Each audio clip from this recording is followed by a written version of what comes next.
Welcome to Mindshift. I'm Brandon. Today is a Sunday episode, but I'm going to be using it a little bit differently, and we are going to launch a new series today that won't always be on Sundays. That series is going to be called Dissecting the Divine. Today is officially episode 1, in which we are looking at God, an Anatomy by Francesca Stavrakopoulou. She's become one of my favorite people, and again, this is literally one of my favorite books.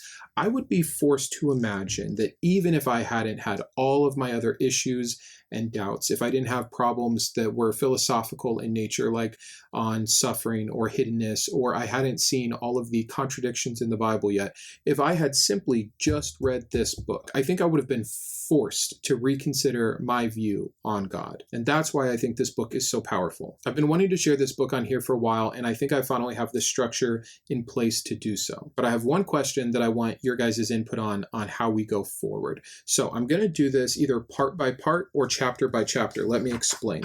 The book is broken down into 5 parts, not including what we're going to cover today. First, we have feet and legs. Now that's broken down into 3 different chapters: grounded, footloose, and sensational feet. Part 2 is genitals. And yes, there's more to cover here than you would imagine. That's 4 parts: cover up, phallic masculinities, perfecting the penis, and divine sex. And it goes on like this. So part 3 is going to be the torso, part 4 is arms and hands, and part 5 is head, and then there is an epilogue or an autopsy. So should we have this be 5 additional episodes, not including today's intro, or do we have 15 mini episodes where we get through each section of each chapter? I really want to hear your guys' feedback on the best way to approach this. So why? What is the purpose of this series?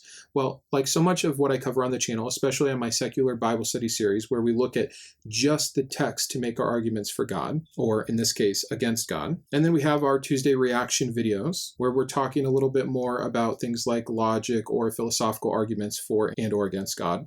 And then Sunday, we have the more emotional topics: fear of hell, the difference between being a Jew or Gentile, the issues with faith healing, demons and demonic possession, etc. So I think that bringing in this 4th aspect of historical and mythological and archaeological evidence that is what this book presents, we are really rounding out our case against this religion. Francesca here, who is an atheist, by the way, is also a Bible scholar, professor of the Hebrew Bible and ancient religions in general at the University of Exeter. And she has a handful of other books, though this one is definitely got to be the standout. So she knows what she's talking about. She has an incredible way of explaining it, not just with boring, dry facts of the past, but against the backdrop of what we read about biblically and a wider, extra-biblical understanding of what was going on at this time in history. She opens the book by starting with a study from 2018 in Chapel Hill that had a survey done where people were supposed to suggest to all of these different prompts what they imagined their God to look like. And sure enough, just like one would expect, we got a Western God that was very pale with our same kinds of features, our dimensions, etc. And we saw that across all the other cultures did the same thing,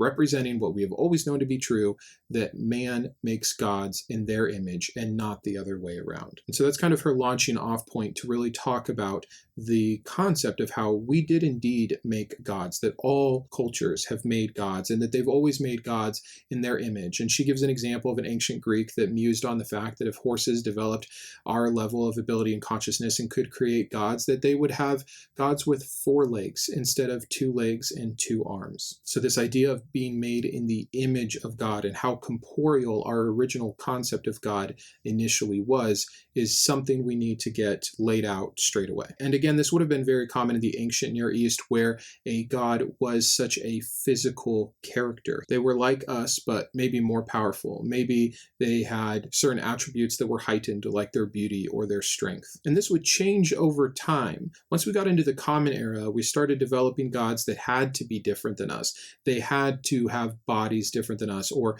no bodies at all. They had to have properties that were better than us, not just subject to the same wealth of human emotions, that they could rise above certain things that humans were stuck with. But that's a later addition, and we see that creep up in parts of the added on Christianity to the religion of Judaism itself. And she goes on to really give quite a big history of where Christianity maps onto Judaism. So that's in here, but we won't get into as much as we've covered a lot of it with the secular Bible study series. She goes on here to mention and make sure we have an understanding of when was this Bible written. And there is a long stretch of certain parts that might go back as late as 8th century BCE all the way up to as early as the 2nd century BCE.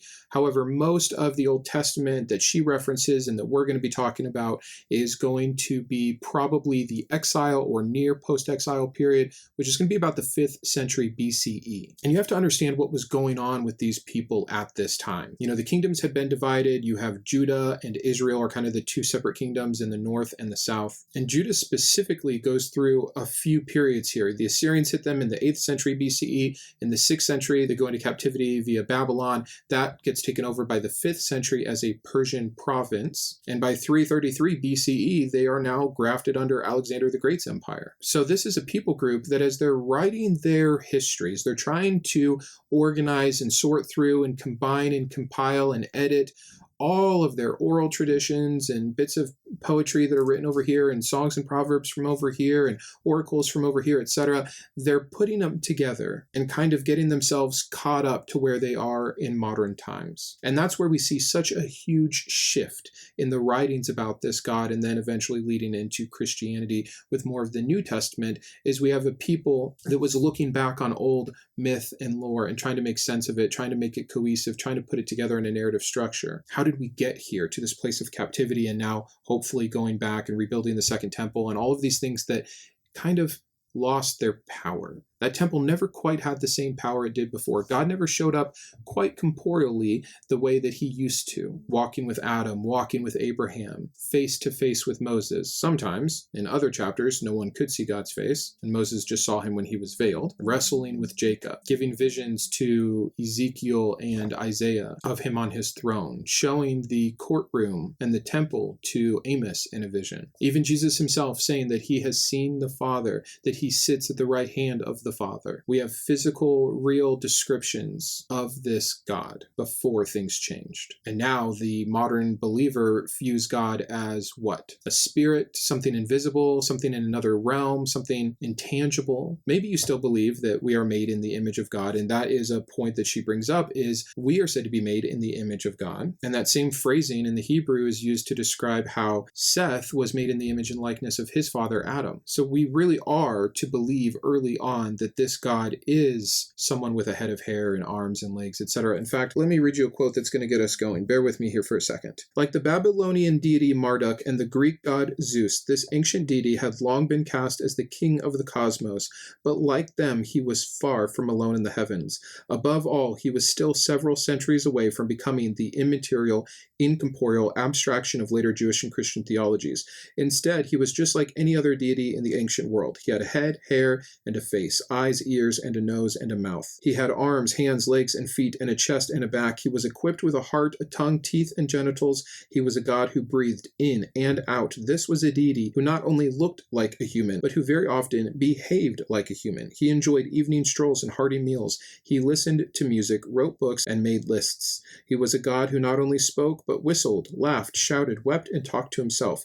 He was a god who fell in love and into fights, and a god who squabbled with his worshippers and grappled with his enemies, a God who made friends, raised children, took wives, and had sex. Now, I know what you're thinking. That is a pretty intense list, and it's a way of visualizing God that most of us, even growing up in the faith, have failed to do so. I think it is a fascinating look at how much of that is shown from our own Bible, and we've just glossed over it. We've just reframed it. We've made excuses for it. We've ignored certain parts. We've reinterpreted other parts in ways that better suit our current understanding, etc. And that is a lot of what this book is going to show us. We're going to get an example here from Moses actually saying some things pretty clear that might not be our typical conception. We'll get to that in a minute. From here, she gets into showing kind of the setup of the Bible. So again, if these people are writing in a exile or nearly post-exile period of time, and they're trying to do what? They're trying to get out their origin story, the creation story as best they understand it. So that's going to be really the first 5 books of the Bible.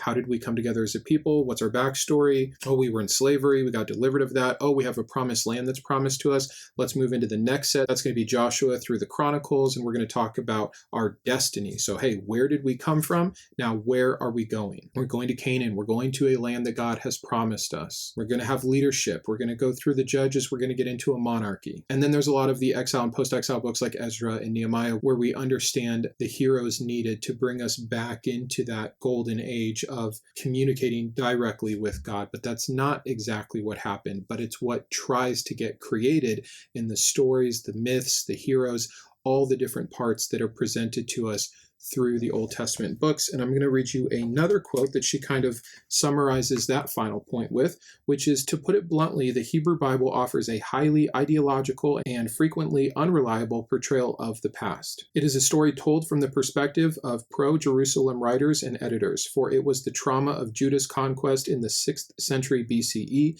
and Jerusalem's gradual regeneration in the Persian era that triggered the literary activities giving rise to the text of the Hebrew Bible as we find them today. And I think that that is just such a good and real look about the when and the why that this Bible came together for. The people who wrote this Bible were trying to map their current understanding and beliefs onto their history. But the people historically in those positions would not have viewed Yahweh as the one and only God. They wouldn't have viewed Yahweh as this spirit, this essence. So again, she doubles down. This is how they viewed him. He was corporeal. He was one of many gods, which is a part we're going to end with here in just a second. He wasn't the most powerful God. He had a wife. He usurped his father.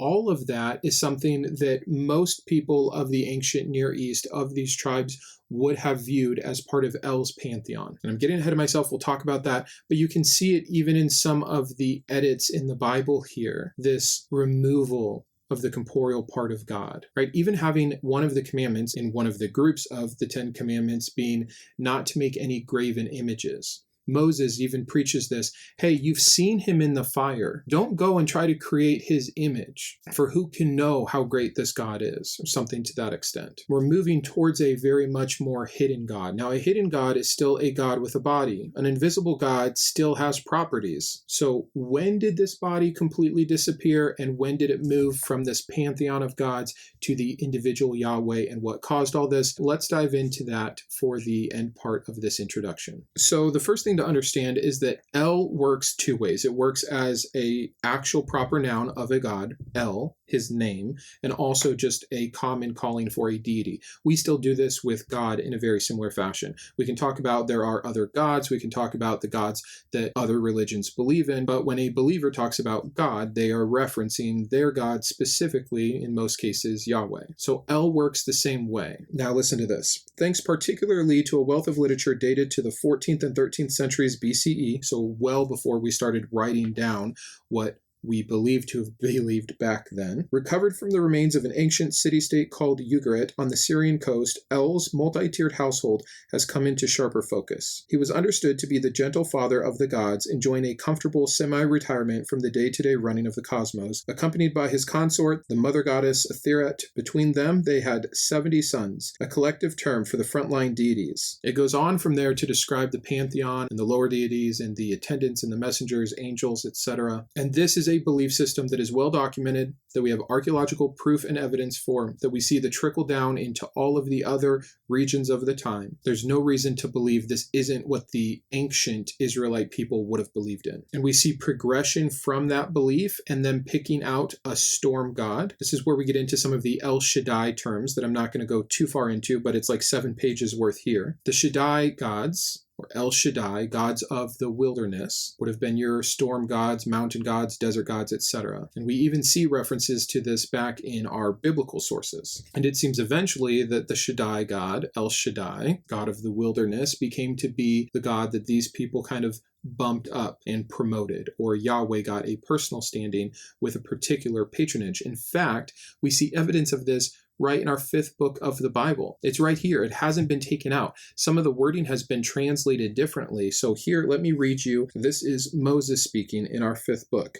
When Elyon, Most High, so El, and then you have the backup name of a high place, so a God Most High, and in the Bible it's just said the Most High, so typically we read it and we think of Yahweh. But it says, when Elyon apportioned the nations, when he divided humankind, he fixed the boundaries of the people according to the number of the divine sons. It's right in there. You can go read it yourself. For Yahweh's portion was his people, Jacob, or Israel, his allotted share. So here it seems very clear that we have an El character, the Most High God, who with all of his sons has divvied up certain patronages, certain people groups or ethnicities under certain gods. This would explain the chosen people thing, I think, very clear. And Yahweh gets Israel right there. In fact, it's really cool the way this book works. So I'm in chapter 1. Next to this quote, there's an 18. If I go to the back of the book and I go to the notes section, there's also an amazing index and an amazing glossary.